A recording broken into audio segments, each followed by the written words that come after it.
Quem nunca ouviu a frase que futebol e política não se misturam? Eu certamente já ouvi muitas vezes na minha vida, mas também já vivi o suficiente para saber que não é verdade. Você duvida? Então presta atenção no vídeo de hoje, cara. Fica aí até o final que você vai mudar de ideia, você vai ver. Antes de eu te contar, deixa eu me apresentar, eu sou o Gui Galdame, você tá no meu canal. Se você já me conhece, deixa o like aí, clica no like, clica no botão hype, dá uma moral, dá uma força. Se você não me conhece, fica no vídeo, assiste até o final, vê se você gosta, se você gostar. Se você achar legal, depois você deixa o like, clica no botão hype, pode se inscrever, me dá essa moral, mas só se fizer sentido pra você, só se você achar legal. Mas bora lá.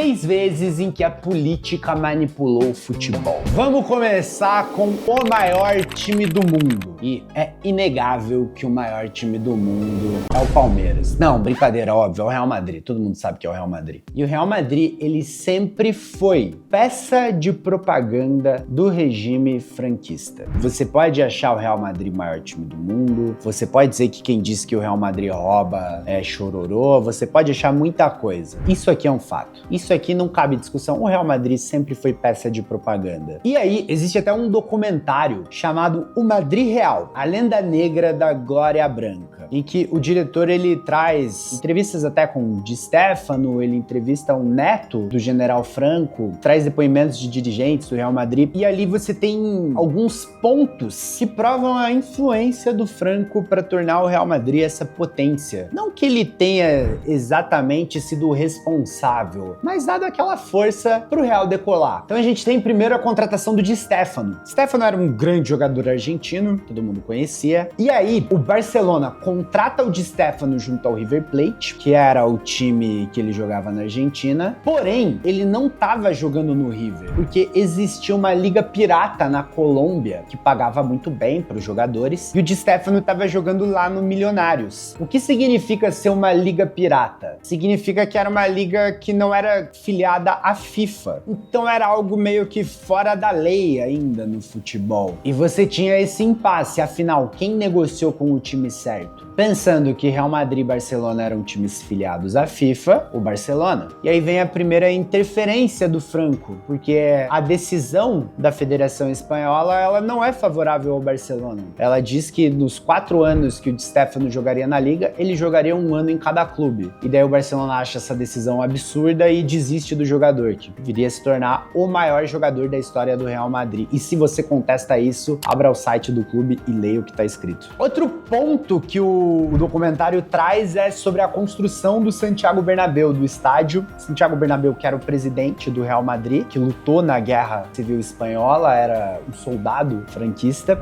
De acordo com ele, houve dinheiro público na construção do estádio, houve ajuda do governo para que o Real Madrid conseguisse construir o estádio. E no documentário ainda se fala sobre a relação do clube com a comissão de arbitragem da época. Traz o depoimento de um dirigente que disse que eles enviavam presentes para as esposas dos árbitros. Enfim, aí é muito campo de especulação, né? Mas o fato é que o Real Madrid não passava por um bom momento antes do governo do Franco, viveu um jejum de 2 décadas de títulos e durante o governo dele tem 14 conquistas do Campeonato Espanhol e vence seus 6 títulos europeus. Então, o governo do Franco foi muito bom pro clube e o clube foi muito bom pro governo do Franco, porque era uma peça de propaganda. A famosa situação win-win, todo mundo ganha. Nosso segundo caso é mais antigo ainda e a gente vai lá para a 2ª edição da Copa do Mundo. Cara, a Copa do Mundo é território de quem quer se promover. Em 1934, quem queria se promover? Mussolini. Então Mussolini leva a Copa de 34 para a Itália para promover o seu regime fascista. E aí reza a lenda que o ditador conseguiu assistir todos os jogos daquela Copa. Sim, ele teve presente em todos os jogos, ele estava no estádio em todas as partidas. E pô, a Itália não é o Catar. Teve gente que na última Copa conseguiu assistir todos todos os jogos. É um país maior. Como que ele fez isso? De acordo com historiadores, parece que ele tinha alguns sósias e a única coisa é que ele queria ter aquela presença imponente dele no estádio, que as pessoas soubessem que ele estava lá. E o que existiu mesmo foi muita pressão a árbitros. Dizem que houve suborno. E sendo honesto aqui, cara, a gente tá falando de uma época há quase 100 anos atrás, há mais de 90 anos. O futebol não era tão rico quanto é hoje. Quando eu digo o futebol, eu digo os atores, os jogadores, os árbitros. Quando você envolve um governo, subornar é muito mais fácil, é muito mais barato e era muito mais difícil de descobrir. Além da pressão de, pensa lá, você, árbitro, a Itália vai jogar, de repente você não foi subornado, mas só aparece ali o Mussolini no vestiário, ele vem te cumprimentar, ele,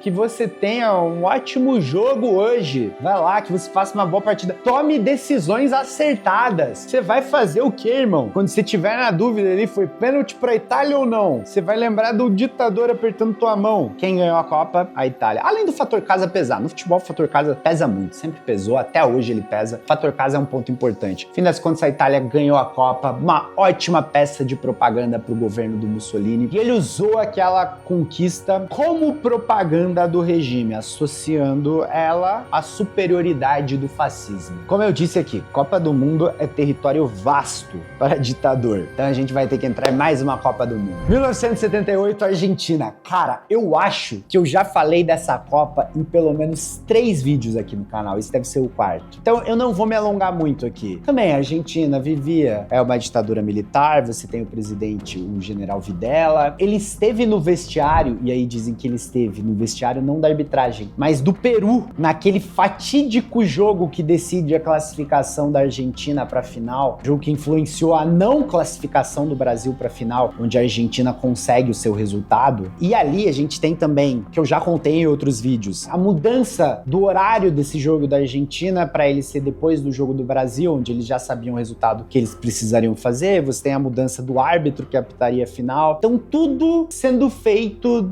da melhor forma para a Argentina vencer aquela Copa, pro regime também ter aquela propaganda de olha que coisa maravilhosa, olha como tudo está ótimo no nosso país, olha a alegria do nosso povo, no nosso regime, onde nós conquistamos a Copa. Sobre o general Videla, a única coisa que eu tenho para dizer aqui é que ele morreu preso. E ele morreu, não faz tanto tempo que ele morreu não. Morreu em 2013. 2013 faz muito tempo? Pra mim não, né, cara? Pra você que tem 12 anos, talvez faça, mas pra mim não. 2013 foi ontem. Agora, vamos falar de um país que tá usando o futebol atualmente como propaganda. Sede da Copa do Mundo de 2034. O país que proporcionou a realização do Mundial agora de clubes de 2025. Deixa eu te explicar então. Durante o Mundial de Clubes, talvez você não tenha reparado, mas sempre tinha uma plaquinha ali entre os patrocinadores escrito PIF. PIF é o Fundo de Investimento Público da Arábia Saudita. O que esse Fundo de Investimento Público tem a ver com o Mundial? Esse fundo comprou parte do DAZN por $1 bilhão. $1 bilhão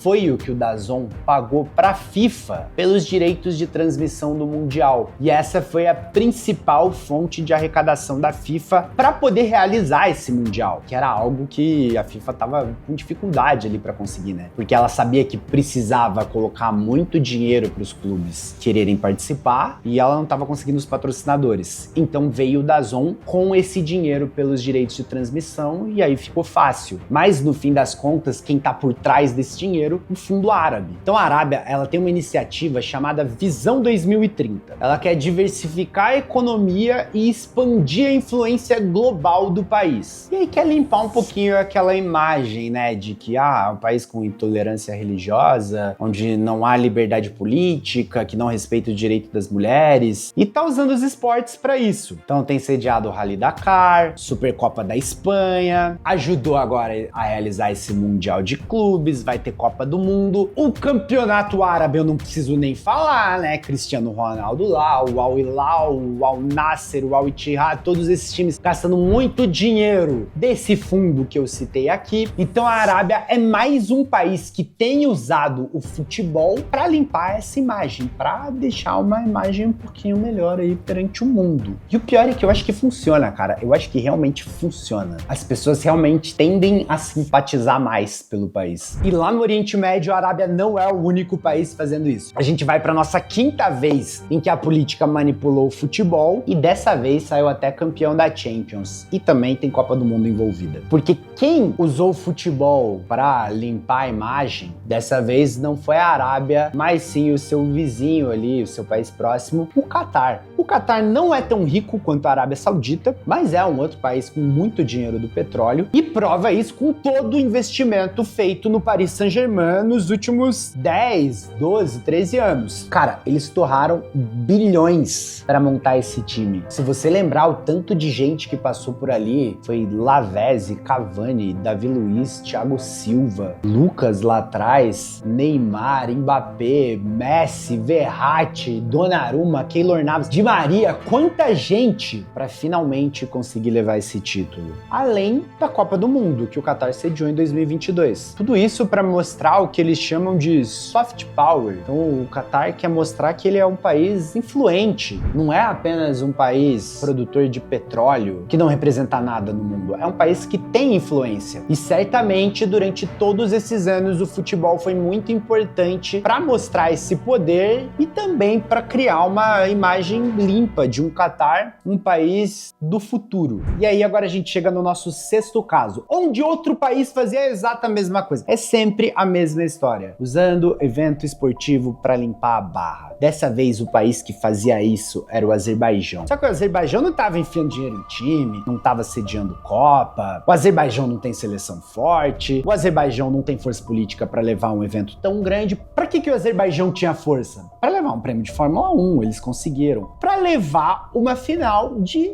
Liga Europa. Champions não dá, mas Liga Europa dá. E, cara, tudo ótimo para eles. Pô, vamos levar uma final de Liga Europa, vai ser jogada em Baku, a gente vai mostrar como o Baku é um lugar legal, como o Azerbaijão é um país legal, tudo maravilhoso. Eles não contavam com uma coisa. 3 dias depois da UEFA anunciar que Baku seria a sede daquela final, o Arsenal contrataria Henrikh Mkhitaryan junto ao Manchester United. Até aí tudo bem, é só um jogador armeno indo jogar no Arsenal. Porém, o Arsenal chega à final da Liga Europa em 2018-2019 e a final seria jogada em Baku. E qual o problema? O Mkhitaryan é armeno. Armenos são proibidos de entrar no Azerbaijão. Eu não sou especialista em geopolítica, existe um problema histórico entre os dois países, e aqui eu deixo uma frase do então presidente do Azerbaijão sobre a Armênia. A Armênia não é nem uma colônia, eles não servem nem para serem um servo, ou seja, eles não servem nem para ser um empregado. Não apenas cidadãos armenos são proibidos no Azerbaijão, pessoas com sobrenome armeno são proibidas no Azerbaijão. É um conflito sério. E aí o Arsenal, que fez um investimento para ter um